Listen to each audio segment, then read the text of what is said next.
Have you ever been victimized by New Age spirituality? We've been waiting for you. We've been waiting. You're gonna want to listen up. I'm Megan, an intuitive life coach and Reiki master. I'm Ryan, a professional astrologer, and we want to show you what spirituality is by talking about what it is not. Con artist. Yes.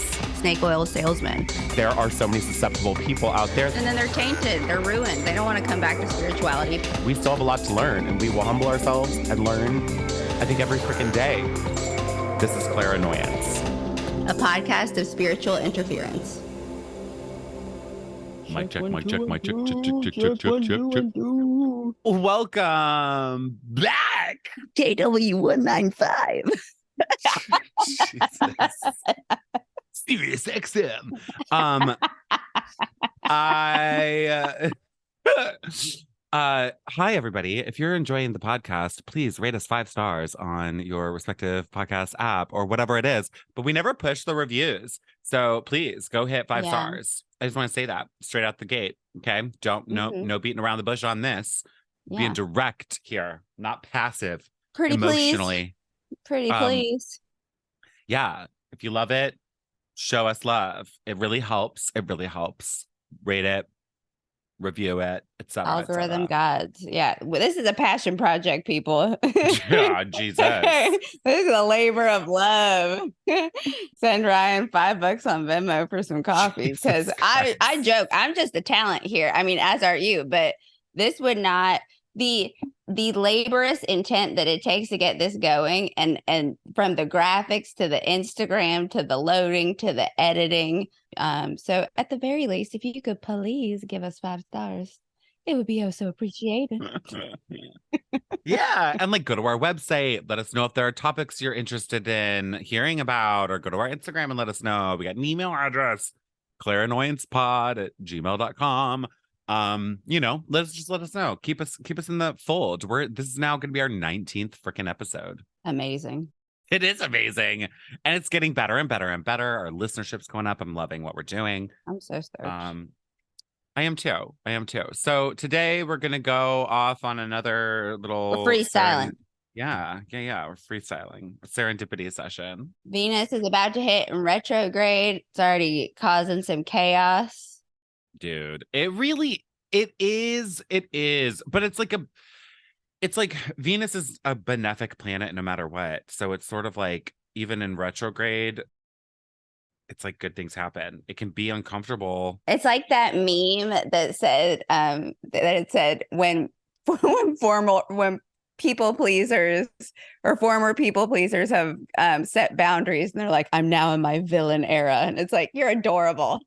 Yeah. Tell me more, villain. What are you doing? How are you not letting emotionally unavailable motherfuckers maul you?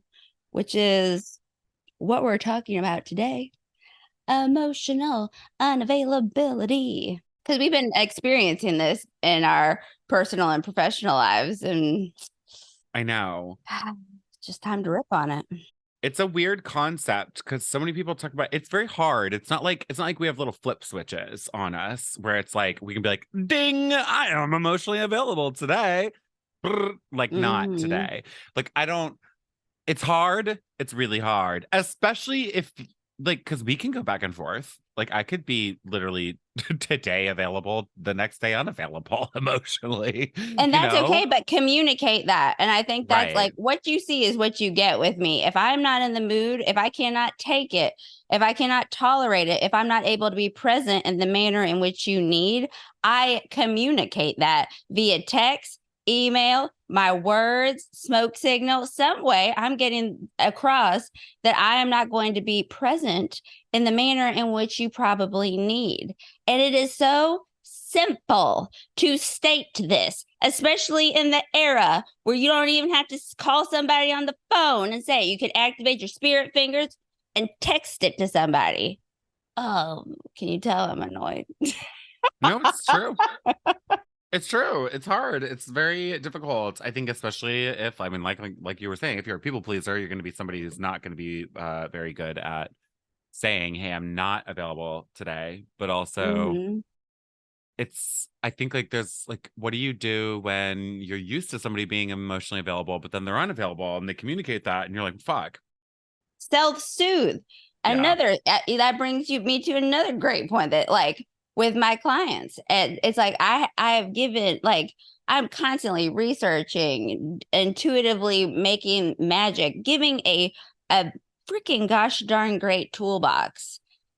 Use the tools so you can figure this jam out yourself. We become so reliant on everything else but ourselves that what if the internet goes down? What are you going to do? What if you're not able to like self-soothe?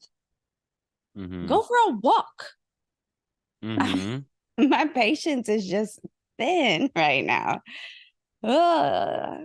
Yeah. No, self-soothing is really important. It can be hard though, because I feel like sometimes it doesn't satisfy the way that you want it to, right? No, of course not.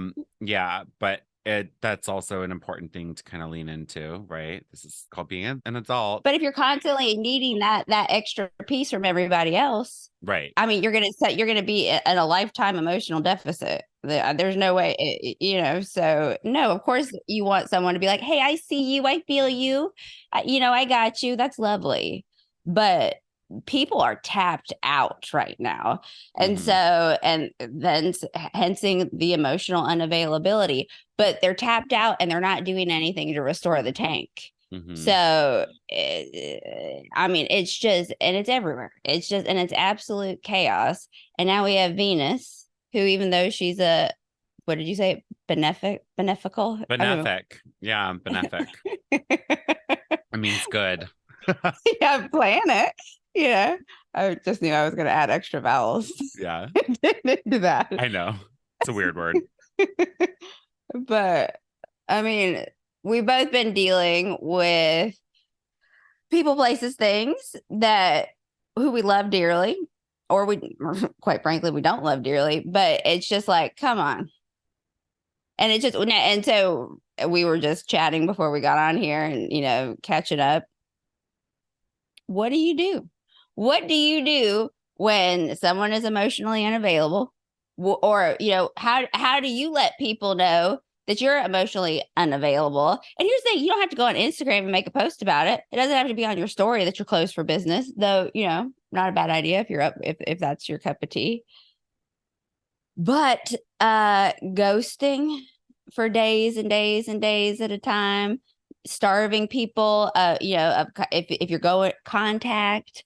I mean, it's just we're creating some mental torture issues here. We really are, and Venus is going to definitely make people feel like nobody's emotionally available for you. It's funny because Venus doesn't rule emotions, but it has to do with like the relating with each other. And Ooh. that's big because, well, the one thing that did pop up, I just literally searched emotional unavailability, and like the first thing that popped up on Google was this doctor saying, when we say someone is emotionally unavailable, we mean that they are not comfortable feeling their own emotions, sharing emotions with others, or being present and responsive to someone else's emotions. So there's literally no reciprocity when there is an emotionally unavailable person. It doesn't mean, so if you're dealing with that type of person, it doesn't mean that they're, right, that they're setting like some boundary that needs to be set between the two of you. It just means that they're setting a boundary for themselves probably, or they're not able to tap into emotions and they're not healthy. Like maybe their boundary is too thick or something, right? I don't know. There's plenty of reasons why. Yeah, there's plenty of reasons why there might not be a free flow of emotion between two people, but that's a freaking frustrating thing. Damn it. I really just feel that because like I it's pretty rare for me, at least Cancer moon though, to feel like I can't express my emotions, like I'm pretty fucking like, okay, like yeah, let's like get into that or whatever. So it's weird for me to like see that like other people don't have a capacity, for that. Does it make you uncomfortable? It doesn't make me uncomfortable. It makes me frustrated because I feel like there's so much that what I think would be fixed if people fucking just were honest about their goddamn feelings. Like, I really don't understand. So like, no, it doesn't make me uncomfortable. It makes me frustrated. It just does. Cause I'm like, man, if you just fucking would like open up a little bit, be fucking honest, like spill your heart out a little bit, trust me emotionally, this is gonna get fixed here. It's just a weird thing, but if people lack trust, and I understand that wholeheartedly, totally, right? It's like you're not going to open up emotionally to like some complete stranger. Sometimes people, I've had a few clients, and Mary Dell being one of them, when, you know, like, she won't mind me saying this, but she would just, in the beginning, she'd like from A to Z tell you everything. Like, why? Why would you? What qualifications does this individual have? Why did you tell them this? And it was like, oh, you know, and people just think they're sharing. It's like, no, you're trauma dumping, or you've given someone way too much information. So that, you know, like, and is that another aspect of emotional unavailable? You would think it's emotional availability, but if you just like barf up everything on somebody, and then it's like, do with this what you will. I don't know. Does that make sense? Yeah, like, no, it totally does. Cause yeah, it's like, well, is that really emotional availability, or is that just a lack of emotional intelligence? Yeah. But, you know, we all have these friends. And the thing is, everyone's looking, it's, you know, we're addicted. You have these people who are addicted to healing. They're addicted to, you know, to the process. But then it's like, are you integrating the work, or are you just analyzing it? Then you have people who are stonewalled, who won't let anybody in, who won't be present, who are avoiding it. It's just, I know, but then it's so funny because we talk about this stuff. We're like, fix this, do this better. But like, what do you think we would do for a living if people actually did fix these issues that we complain about them not fixing? You know, because these are like literally what people see us for. We're like, well, I think we would then get to, you know, like, then their new challenge, because you're never, one thing I heard this week was, I've learned all the lessons, which I've done all the healing. And I was like, do you know what you've just said when you say that? You've just opened the door for the universe, God, spirit, whoever you believe in. You just opened Pandora's bullshit box, and you're about to get clobbered. Because anytime you make a statement of, I've done all the healing, I've done all the work, this job is never done. You are never done working on yourself in any realm whatsoever. There is always room for improvement. But when you make that declaration, and it was an energy healer who said this. I was like, oh Christ, I'm cleaning up on aisle 5. It's gonna be like that big boulder that, like the cartoon where the boulder crushes the little person running. That's what's about to happen. And said it so seriously, like, no, I've done everything. Okay. Come on. I think that I would hope that if people did just a third of the work, that then we would up our game. You know, like, right, we'd be like working on some other better shit. Yeah, we would have to rise to the occasion more so and more so. But people love their story. They love their drama. They love their nonsense. It's so true. They get high. You can see it. Oh, you can see it. Get them getting high.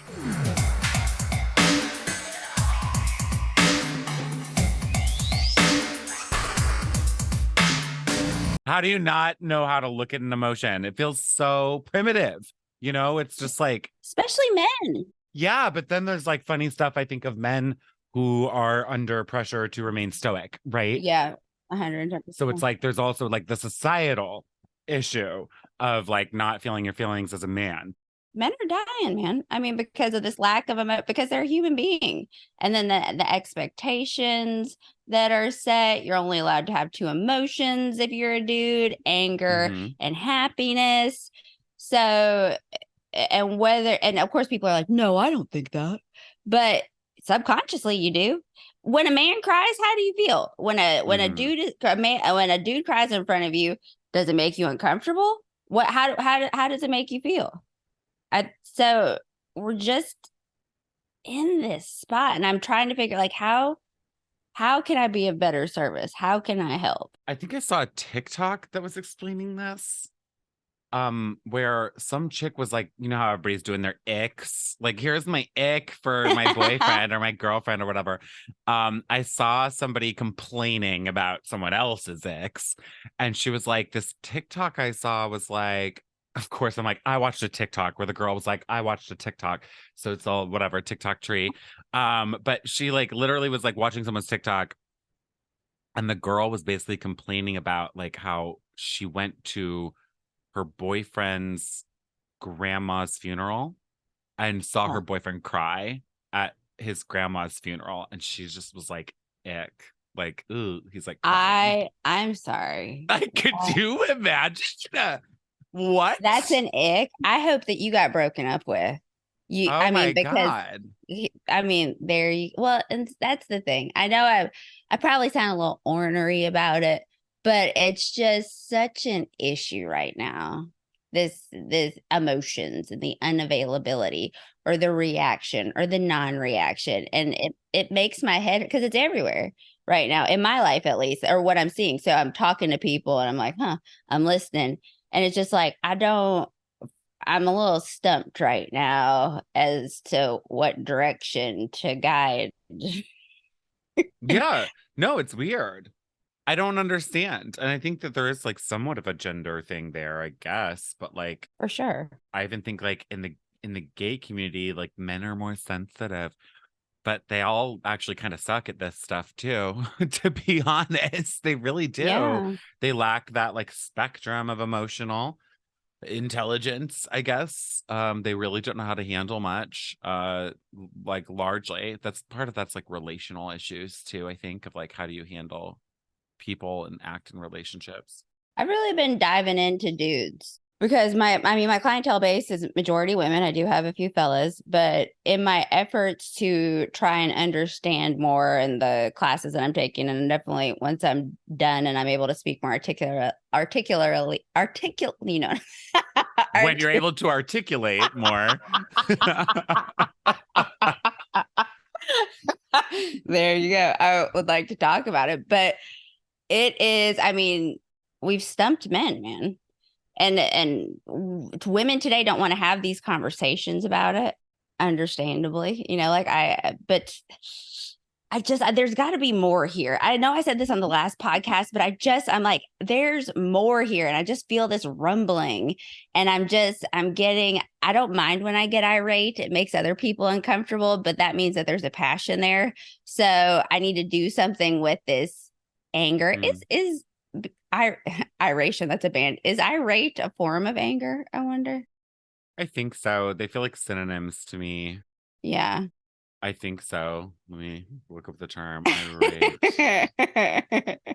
Yeah. Feeling or characterized by great anger. Yeah. There's this rustling. So I'm doing the work on myself. I'm taking these classes. I'm trying to understand, you know, like I'm a seeker, I'm a learner, but there's no answers are coming forth. And I'm hearing these things. I'm hearing these problems, men, women, this, that. And it's just, I mean, I'm hoping something pops here soon. But I don't know. We're so focused on such weird things. There's such huge social and societal issues going on right now that need to be addressed, but we're also fucking caught up in our own little individual lives. But then we're not emotionally available or emotionally intelligent enough to be able to handle our own little fucking emotional lives, like, and how to relate with each other in any good sort of fucking way. I don't love the astrology of it, like, to be honest, where it's like North Node to Aries, South Node to Libra. There's that hyper individualism that's coming into play. I feel like that's been here. I know, but it's gonna get there even harder now. It's gonna get more. It's just gonna be even more. So what do we do when you're so? How do you stay connected? I know. Well, and I was just trying to like, this is like a big thing for me. I've really been looking into this because I'm like, I like don't think it's a good idea for people to stop relating. It's a terrible idea. What? I don't think it's a good idea for people to stop relating. You're damn right. That's the homework for y'all. Maybe that's the point of this podcast, because we were just ripping and rhyming today because we're both kind of going through it. How do you connect? You know, like, and how can you initiate connection with someone? It doesn't have to be a group, but like reach out, check on people. Dudes check on dudes. Everybody love on one another. Give a hug. And give people the fucking benefit of the doubt. Nobody's gonna be fucking perfect with you all the time, right? Like, give people the fucking benefit of the doubt that like they're allowed to fuck up, they're allowed to cross you, and they maybe sure as fuck didn't mean it either, you know? And like they deserve you like hearing them out or listening to an apology, right? Like people don't know how to handle an apology, even. These, like, I really believe that. Like, what do you do when someone says sorry to you? How do you apologize? First of all, like that's important. So many people don't do that. Then how do you accept an apology, right? Stop dangling it over someone's head ongoing or whatever. Like apology truly accepted. Yeah, like it takes a lot for someone to actually apologize. So that needs to be recognized. And then like also it just needs to be accepted. Whatever. We just need to like be, better there for each other. And like I really think give each other more of the benefit of the doubt. But like everybody's seriously hyper focused on themselves. Like that's pretty much all it is. I like how you said that though, because there's such this dialogue. I think because we went from such like there were so many people pleasers who are that kind of that mindset. And now it's like you cross me once and you're fucking done. And it's that mindset and people are and obviously if you're dealing with abuse or something, we're not talking to you. We're talking about just, you've been hurt, you got walled up, you're not letting people in. Yeah, we're talking in just the general landscape of emotion right now. But there's such a hypervigilance to protect oneself right now. And it's like, you're going to get hurt. I can guarantee you that I'm going to hurt your feelings and that you're going to hurt my feelings. That's what I tell all my friends. And if I do, then let's talk about it. Cause I'm very direct, like I don't have time. I don't want the fluff. Like, let's get into it. I know it's so frustrating. Cause then like, why would you just like give up on someone after one little fucking thing that they did wrong when you're clearly fucking a bunch of people over too? You're not fucking perfect. Like, like it just like, it makes no sense. It makes no sense. It makes no sense. The only thing I'm trying to do, like, truthfully, is like kind of like research this stuff. Like, so I was just like interviewed on this chick's Instagram live, and we'll talk about that later. But like we were talking about this as like a bit of a theme in the astrology coming up, and I was saying, like hyper individualism is really gonna come into play more and more and more. And I was like, but I don't want people to like stop relating. And it's like scientifically, like this is fucking mind blowing to me. Like in order to have a good life, you need two things. One is a sense of purpose. Two, quality relationships. So you need the people around you. But then also when somebody's lonely, literally cut off socially, when they don't have good quality relationships, in 100% of the cases, there is cognitive decline and cardiovascular decline. 100% of the cases. So your hyper individualism is making you stupider and it's making you pump less blood. Like literally. And if you're cutting somebody else off, you're fucking like really ruining their ability to be a fully functioning human being. So like we need each other, quite literally, physiologically need each other. That's so interesting too, because so say you're depressed, depression does cause you to isolate, right? But then say you're on this hyper individual train and you're doing this, you will then become depressed, even if you're not inclined to depression because of this. So you can make yourself depressed. That's why people who, the American work way, which is working 90 hours a week, and all these people, these attorneys, these corporate business folks, they are not happy because of their lack of quality relationships. I always stop and listen whenever I hear about like, death doulas who are like, here are the top 5 things that people say just before they die. It's all the I love same. that stuff. It's all the same. And like, it's always like, I wish I didn't work so hard. I wish I spent more time with people I loved. They're like, you know what? I really loved working in my cubicle. And those business reports, God, did they cuddle me? And that the stress to get them in on time, it warmed my heart.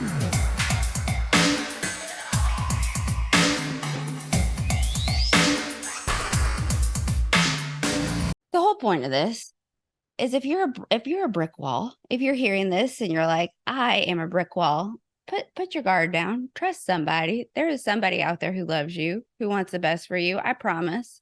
But this also goes for, I would say, like the empath route too, right? Quote unquote empath, which like is like almost too much emotional availability. Right? Like where that's a problem, which also is funny because in like empaths, sorry to trigger your ass. It's like science like literally believes there's like an actual definition of this, like, and it's like an actual problem where they actually take on the feeling of another person. They feel quite literally what the other person is feeling. It's like 1 to 2% of the population. Everybody and their fucking mom is walking around being like, oh, I'm an empath. I'm an empath. No, you're fucking not. No, you're not. No, I'm going to guarantee you're not. If you were an empath, you can't like, function. yeah, you wouldn't be leaving your fucking house. You're out at the At bar all. right now. Like, you know, like, yeah, you're not a goddamn empath. I wonder what the what their astral chart would be. If that would be like a triple Pisces. Like you know, like Pisces sun, or like Pisces 12th moon. house stuff where it's like uncontrollable, you know, like uncontrollable emotions in the 12th house. I don't know. Yeah, Pisces or 12th house would be like my guess there. So emotional unavailability, that's what we want you to think about. Are you emotionally unavailable? How are you dealing with it, with yourself, with others? And how do we get a hold of this? Because I'm never worried about like humanity, where it's the safest time that we've ever been alive, you know, like, but I worry in this aspect about, you know, connections. I see how hard it is for certain people to date, you know, and to make these connections, how hard it is for people to connect with their friends, their children. I know it is really hard because truly, I don't feel like I have a issue emotionally opening up. However, I recognize how much of an issue people have with receiving it, or how much people lack skills of how to handle an emotion when somebody else is like trying to open up to them, right? So I don't now. Now I block myself off from like friends, right? That's why someone was telling me before our little argument last weekend, like you're so stressed, you need to talk to me. That fucking person was like saying that. Like that's like really interesting. Be vulnerable. But I'm not emotionally available to hear your vulnerability. Right. I know. I think he was though at that point, but then it just went south with the other situation that popped up. Really. But that's interesting because like, you know, I don't know, you need to like find those people that you can trust in, and it's like I feel like I do. Like I would have no issue like talking to them. It's just like, oh man, the times you do open up, you feel very discounted. Like it feels like, oh nope, it was worth bottling that up. Yeah. Like that should have stayed in because now I feel like I'm stupid. That is the worst feeling, where it's like, oh, you know, like, am I weird? Like when you open up and share something, or when you give someone a tender moment and you're like, hey, here's a little piece of my heart. And then it's like, it's like, can I have that back? And you've shamed me. Like this interaction has made me feel shameful. And shame is contagious, Betty. Brene Brown said that shame will, like, it'll creep off of me, scurry on the floor, go up your pant leg, and choke you. Like shame is contagious, which comes back to not everyone deserves to hear your story. Not everyone deserves to know what you're about. You know, you don't have to give them the A to Z. You know, but also being open, like, I went on a walk with a new friend yesterday and it was lovely, you know, like, but did she get the whole dissertation of who I am? No. Did I get the whole of her? No. We're both intuitive, so it was like we were kind of poking around at each other. But it's just, life's about connecting, growing, seeking. And if you're not doing that on an emotional basis, are you doing it with your mind? Like, what are you doing? Yeah, and I think like, I mean, it's gonna be different for everybody. I understand that, Of course. but I think like one of the things I googled that I also think is like an interesting point is literally in real time. This is like such a real time thing. Is that there's a study in Japan that found individuals tend to value emotional restraint and modesty.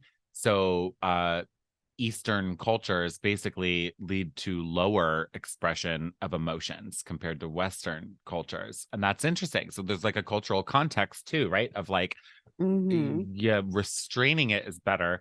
I don't know. Which I also believe, I feel like there's a power in that restraint. Like not, and for me, it's more so to be like, well, I'm not making an emotional decision here, or I'm not reacting out of that space that's gonna like kind of probably not be super healthy for me. And I don't know. I think like it's important for everybody to just figure out like what does work for you emotionally. Like I was not having a great Cancer new moon, and it was on my fucking Cancer moon, you know? It was like a fucking good new moon for me technically, but it's emotional. But I was like recognizing it. I was fine, and took a shower, was visualizing literally like shit emotions washing off. Like I'm using the element of that. But some people, it's literally as simple as taking a walk. And it's like these things you don't think are going to help. Oh my God, getting fresh air, sitting by a tree, like literally just like fucking simple shit. You are a complicated houseplant. Go out. I mean, the first thing, I've got people who are clinically depressed right now. And the first thing, you know, I'm like, okay, like to get you into the routine, you wake up in the morning, do not get on your phone, because scrolling social media, that is not the dopamine that we want. Use the bathroom, make a beeline outside, get 10 to 15 minutes of morning sun through your eyeballs, put your feet in the grass, you know, ground yourself. And the fight that I get on this, when I'm like, I want you to like consider what I'm asking you to do. We're not even getting into the real complicated stuff. I'm asking you to go outside in sunlight and put your feet in the grass, and you are fighting me on this. That is clinically shown science. What's up, Dr. Andrew Huberman, to work? But the minute you stay in bed and you start scrolling through social media, toast, bud. You're toast. Your day's done. Yes. And it's stagnant. That's a literal definition of like you're not changing anything. You feel horribly, cripplingly depressed, like laying in bed right now, staring at your phone, right? So why keep doing it? You're scrolling, you're trying to get more dopamine. And the thing is that, so, and that's what keeps you addicted to staying on TikTok. That's why during the pandemic, they were like, hey, enough scrolling on TikTok. They were like, why don't you take a break? Because it was making people depressed. Go outside. Like, give yourself a fair chance with this, so you can become emotionally available to the people that you love. Because the thing is that emotionally unavailable people, you can't tell me that you want to walk around like a fucking block the rest of your life. You want to connect with people. Right. It's just you're scared. I refuse to believe that. And that's what I'm learning about men. I thought I knew men. You know, I thought I knew how the brains worked. And with the classes that I'm taking and the research I'm doing, I do not. And so my goal is to learn these things and then get it into the hands of other men, because it's not really my target audience. You know, I've got like 5 guy clients. I mean, so if I can get this, and just speak to other men on it, and then like when I'm ready to talk about it articulately, Jessica, why can I not get that out today? But when I'm ready, we need more. I don't know. There's not going to be a whole lot of water energy at play right now. Like once Cancer season's over, we're going to be out of water for quite a while. Well, then there you go. If we're not going to get it, we have to create it. And so use Leo energy where there's a spark. I mean, what did you told me once that Leo or Aries was the spark. Leo is bonfire energy. You're not at a bonfire by yourself 9 times out of 10, unless you're doing some sort of weird seance in the backyard by yourself. A bonfire, you are with people. So use the energy of Leo to get your people together and create an emotional bonfire, an experience of sharing.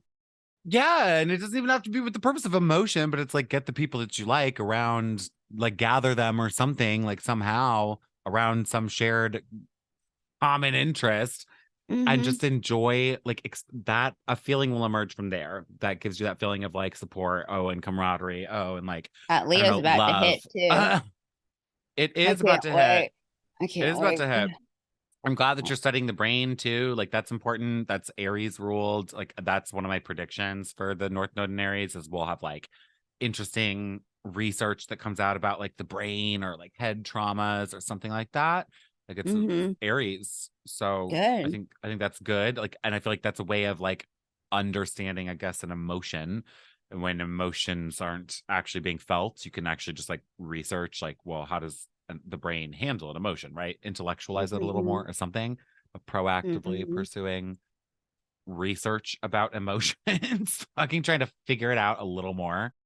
So you're not emotionally terrorizing. I don't know what I prefer, an emotional terrorist or someone who, I mean, they're both terrible. You know, like, or an emotionally unavailable. An emotionally unavailable person to me is a challenge, you know, because I'm like, I'm gonna get in there. And then it becomes like a personal goal for me to be like, I'm gonna open you up, I'm gonna crack you like a walnut, and I'm gonna show you that people can be like amazing and that I can hold this safe space for you. An emotional terrorist kind of scare me because I'm like, y'all are that's a hinge. Like you didn't read the room right. Like if you don't read the room and now you're just out here barfing, like that scares me. I feel like I'm better at handling an emotional terrorist, to be honest. I feel like I can like get that person to calm the fuck down. Like I have no problem being like, no, bitch, I know what it's like to feel this fucking unhinged. I get it. I get it. Listen, sit the fuck down.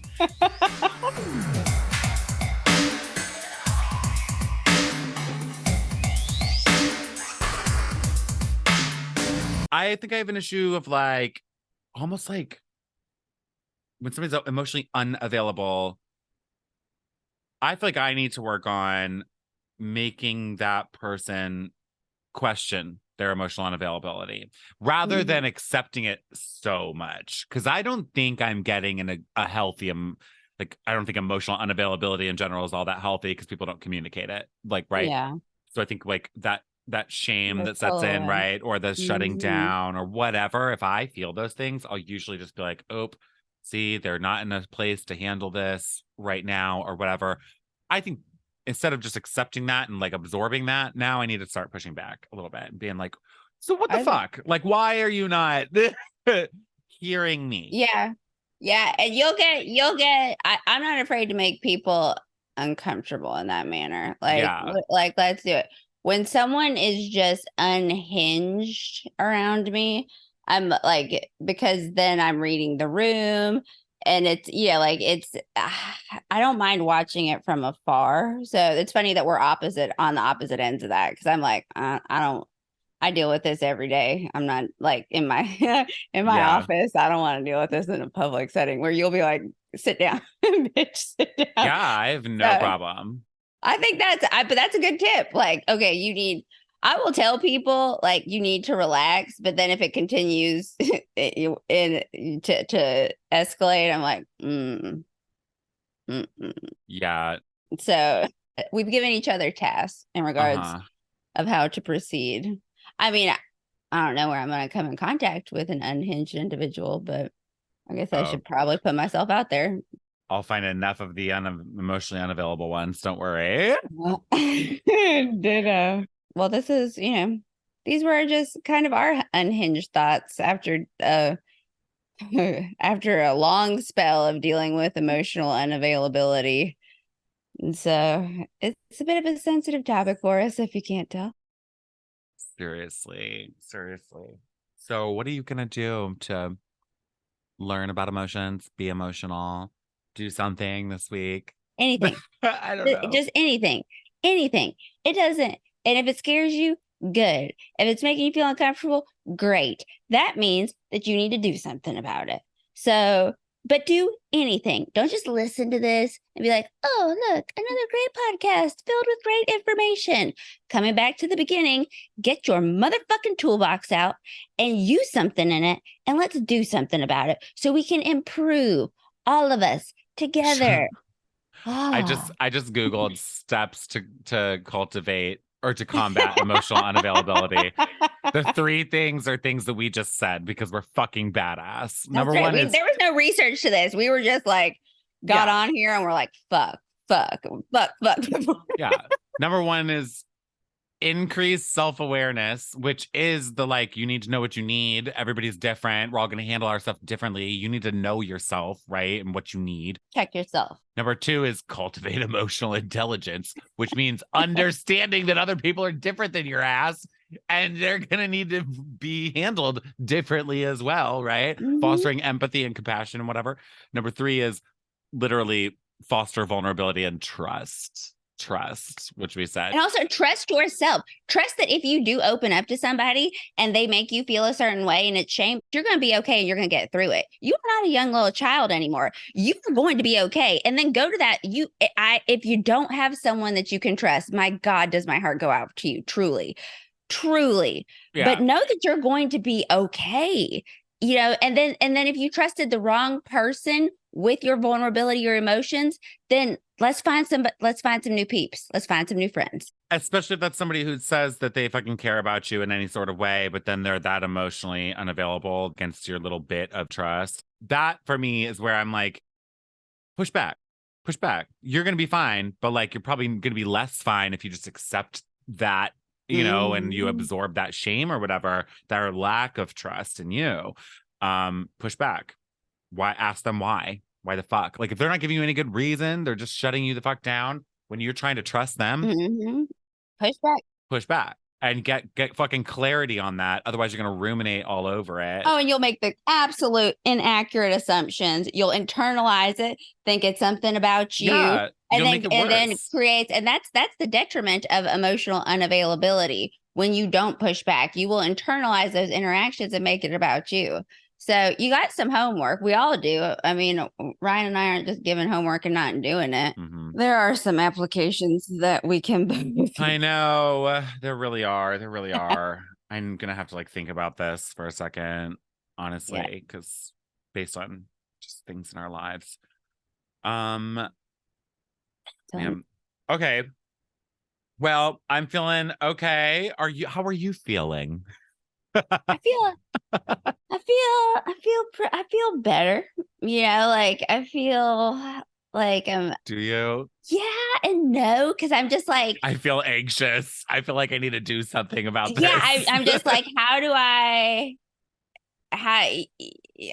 do you start these conversations that you've been trying to start? Or do I walk away from it and just do I push back? So I'm going to develop a game plan for myself in regards to this. And so I feel better. I do feel better. I think that this chat has illuminated some things that I need to work on. Yeah, no, ditto. I'm trying to separate the fact that I always feel better when I talk to you, but then also it's just but then the conversation also had its own benefits of feeling better from as well.